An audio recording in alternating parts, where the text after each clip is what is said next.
Salut à tous, aujourd'hui épisode numéro 211 de l'After Zap Image. Pour ceux qui n'ont pas eu l'occasion de voir le reportage de TF1 sur l'aventure et l'épopée des Bleus hier soir, vous pouvez retrouver un petit peu des déclarations choc, on va dire, de ce reportage sur OneFootball. Vous voyez à côté de moi la petite publication de Paul Pogba, sa déclaration avant le match face à l'Argentine, très intéressante. Très, on va dire, très cru, ce qu'a dit Paul Pogba avant ce match face à l'Argentine. Donc tous les liens sont dans la description, ça se passe sur OneFootball. Nous on va débuter avec un petit échange entre un journaliste de Téléfoot et Benjamin Mendy avant la Coupe du Monde. Il lui dit à Benjamin Mendy: vous avez joué 65 minutes depuis votre retour de blessure, est-ce que vous seriez heureux si vous êtes champion du monde en ayant joué seulement 65 minutes? Benjamin Mendy lui répond non.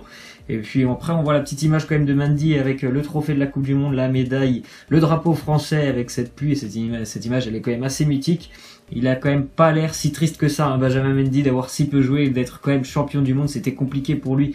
On va dire que c'est vraiment un pari, ce qu'a fait Didier Deschamps, de le prendre et de penser qu'il serait prêt. Et c'est un pari, voilà, qui, s'il avait été à 100%, je pense que Benjamin Mendy aurait été titulaire depuis longtemps. Mais bon, on l'a vu pendant les matchs amicaux avant la compétition que ça serait pas possible pour Mendy. Physiquement, il était pas prêt.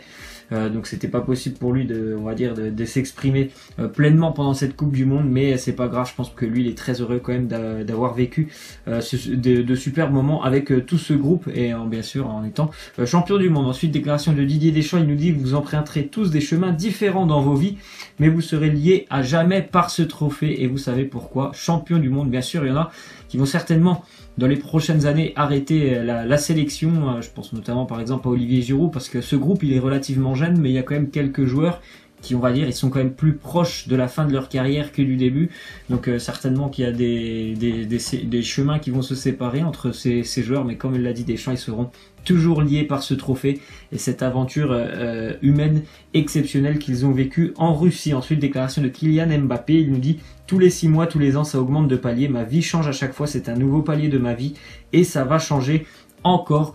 C'est quand même assez incroyable pour Kylian Mbappé, 19 ans champion du monde. On se demande où il va s'arrêter, parce que quand même 19 ans champion du monde, là tu te dis que t'as déjà presque réussi tout, quoi. J'ai l'impression quand même que là tu peux pas avoir plus, il me semble, que la Coupe du Monde. Après il y a certainement beaucoup de choses encore pour Kylian Mbappé à vivre à seulement 19 ans. Il a certainement encore plus de 10 ans devant lui, avec certainement un potentiel encore qui peut grandir. Donc voilà, tout simplement bravo à Kylian Mbappé pour ce qu'il fait pour le football, c'est absolument incroyable à son âge. Ensuite, déclaration de Samuel Umtiti sur N'Golo Kanté, il nous dit: il travaille dans l'ombre, mais on est obligé de le mettre dans la lumière. Il n'aime pas, il est timide, il est réservé, mais on le fait un peu pour le faire chier. On essaie de le faire danser, s'exprimer. En voyant son sourire, on est les plus heureux. Avec N'Golo Kanté, on sait que c'est quelqu'un de très réservé, très timide, même si voilà, il est très bien intégré dans ce groupe de l'équipe de France. Et ce qui le caractérise, c'est son sourire. Lui, il aime pas être projeté au milieu, on va dire. Il aime pas que attirer l'attention, et c'est à la fois magnifique et c'est très fort d'humilité. Franchement, dans le monde du football actuel, il y en a très peu des joueurs quand même comme N'Golo Kanté. Ensuite, on voit un petit commentaire sur un réseau social avec donc on avait appris qu'N'Golo Kanté était moins bien lors de cette finale parce qu'il avait une gastro-entérite. Et il y a quelqu'un qui a sorti un commentaire assez ironique, mais en vrai totalement juste. Il nous dit: forcément, à force de manger tout et n'importe qui, Messi, Hazard et De Bruyne, il fallait bien que cela arrive. Alors c'est assez ironique comme commentaire. Ensuite, une déclaration d'Olivier Giroud, il nous dit: c'était magnifique, tout le monde s'arrêtait sur le périphérique pour nous saluer. On n'avait jamais vu ça, on se croyait comme dans un film. On s'est dit: mais qu'est-ce qu'on a fait? Bien sûr, qu'est-ce qu'on a fait quand tu vois l'arrivée, l'effervescence de tout le peuple français après cette Coupe du Monde, après ce trophée. Tu te dis que tu as fait quelque chose de très bien pour le pays, pour la France. La France, elle n'a pas toujours souri lors de ces dernières années. Et là, de voir le pays s'unir comme ça derrière son équipe nationale, le pays célébrer aussi cette victoire, ça fait vraiment du bien, je pense, à tout le monde. Ensuite, déclaration de Marcelo Bielsa en 2014, il nous dit: la France a les meilleurs jeunes joueurs du monde et les plus grandes équipes vont les acheter. Et depuis, la France a quand même fait une finale d'Euro, une finale de mondial remportée. Est-ce que El Loco avait encore une fois vu juste, comme il l'avait vu juste certainement pour Benjamin Mendy? Peut-être un petit peu visionnaire Marcelo Bielsa, qui d'ailleurs a commencé son aventure avec Leeds United hier. en Angleterre, en deuxième division anglaise. Bon, c'était match amical, hein, mais il a quand même débuté son aventure. Ensuite, on voit que Heimir Hallgrímsson, sélectionneur de l'Islande, il arrête avec la sélection islandaise après deux campagnes assez réussies quand même. Qualification pour l'Euro, qualification pour le Mondial, quart de finale de l'Euro il y a 2 ans. Donc voilà, quand même bravo à l'Islande, petit pays, mais franchement assez impressionnant ce qu'ils ont réussi à faire à niveau football. Ensuite, on va voir une triple déclaration de Cristiano Ronaldo. On va déjà débuter par une déclaration de sa maman. Elle nous dit: ça serait mentir de dire que les dirigeants de Manchester voulaient le retour de Cristiano à United. Ce n'est pas vrai. Donc bon, bah voilà, la Juventus a pris les devants et visiblement Manchester n'était pas du tout intéressé par un retour de Cristiano dans le club, on va dire, qu'il a vu naître et on va dire se révéler au grand public. Ensuite, déclaration de Ronaldo, il nous dit: je ne suis pas venu ici pour les vacances, je veux laisser une marque importante dans l'histoire de la Juventus, je veux toujours gagner des trophées et être le meilleur. Donc la Ligue des Champions est un objectif, c'est un objectif pour la Juventus, c'est un objectif aussi pour lui. On sait tous que Cristiano, c'est un énorme compétiteur.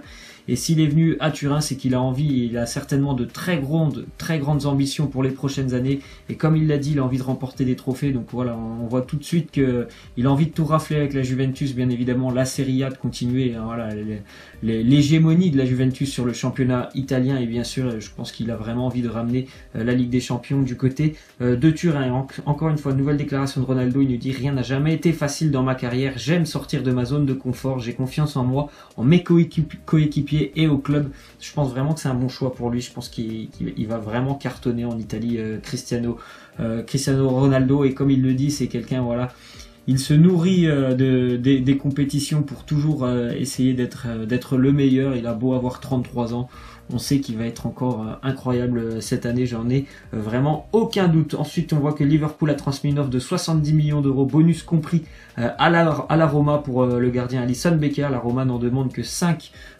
millions de plus, donc ça devrait se faire, hein, quand même. Je pense qu'ils vont arriver à trouver un accord s'il n'y a que 5 millions qui posent problème pour le moment. Donc Alisson devrait rejoindre Liverpool, hein. C'est très très important dans les grandes compétitions et même pour une équipe d'avoir un bon gardien. C'est certainement ce qui a fait défaut à Liverpool sur cette campagne européenne. Ensuite, on voit que Dortmund s'intéresse à Mario Mandzukic afin de pallier le départ de Michy Batshuayi. Mario Mandzukic, certes aussi, il est comme un petit peu Ronaldo, il est plutôt sur la fin de sa carrière, mais c'est quand même un joueur, hein, il est très très important lorsqu'il est dans une équipe. Il se donne déjà énormément, il court, il est quand même très très bon finisseur. Et en plus de ça, sa grande taille qui lui permet de jouer en déviation, que ce soit de la tête, du pied, de la poitrine, il est vraiment assez doué techniquement. C'est un très bon buteur, c'est quelqu'un qui se donne énormément, donc ça pourrait être une très belle recrue qui a quand même beaucoup d'expérience. Encore une fois, une info qui concerne le Borussia Dortmund. Le Borussia est prêt à offrir André Schürrle plus une somme d'argent pour s'offrir le joueur de Crystal Palace, Wilfried Zaha. Zaha, il avait connu une petite aventure dans un club un peu plus huppé, hein, que Crystal Palace à United. C'était 2013-2014, c'était très très mal passé, mais il était quand même relativement jeune. Là, je pense que ça fait 4 ans qu'il est à Palace, c'est un joueur très très intéressant, hein, quand même, Zaha, sur son explosivité, sa vitesse, sa technique. C'est quelqu'un qui est très très rapide. Je pense que ça peut être vraiment le moment pour lui de quitter Crystal Palace et d'essayer encore une fois d'aller gravir un échelon du côté du Borussia Dortmund. Ensuite, on voit une perte du côté du LOSC. Yves Bissouma, jeune milieu de terrain plutôt défensif qui s'engage avec Brighton en Angleterre. Montant du transfert à environ 20 millions d'euros pour le LOSC à 21 ans. C'est une grosse perte pour le LOSC. J'espère qu'ils vont quand même pouvoir le remplacer assez rapidement dans le mercato. Ensuite, on voit qu'Everton est en discussion avancée avec les Girondins de Bordeaux pour signer Malcolm. Ça devrait possiblement se faire autour de 40 millions d'euros, ce transfert assez surprenant. Malcolm, lui qui était quand même pisté par notamment le Bayern et l'Inter Milan, je crois que c'était au mercato d'hiver, donc au mois de janvier. Et là, on voit qu'il va peut-être atterrir à Everton, donc assez surprenant quand même. Ensuite, on voit que du côté de Saint-Etienne, on a recruté Wabi Kazri qui appartenait toujours à Sunderland, même s'il a joué l'année dernière avec Rennes. Belle recrue quand même pour les Verts. Il a fait une belle saison avec le Stade Rennais l'année dernière, 9 buts pour le milieu de terrain qui a une très très bonne vision du jeu. Je pense que ça peut faire vraiment du bien pour les Verts l'année prochaine. Ensuite, on voit que l'AC Milan avait fait appel de la décision de l'UEFA de l'exclure de toute compétition européenne pour la saison prochaine. Donc le verdict Ça sera ce soir, donc normalement réponse dans les 24 prochaines heures. Est-ce que l'AC Milan pourra être en Europa League la saison prochaine? Donc je vous tiendrai certainement informé demain. On va terminer avec la question de fin. Est-ce que vous avez été convaincu par la vidéo assistante référée, donc l'assistance vidéo pour les arbitres? Oui ou non? Laissez-moi en commentaire. Moi j'ai été vraiment convaincu par la vidéo.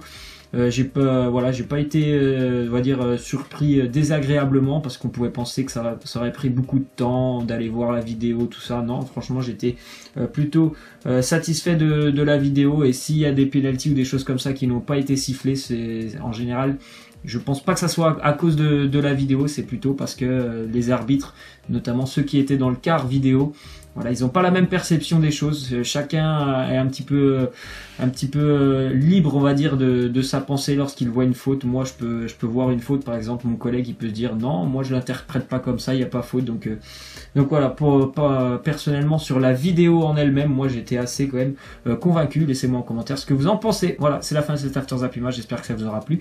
N'hésitez pas à lâcher des likes, à vous abonner. Moi, je vous laisse et je vous dis à demain. Ciao.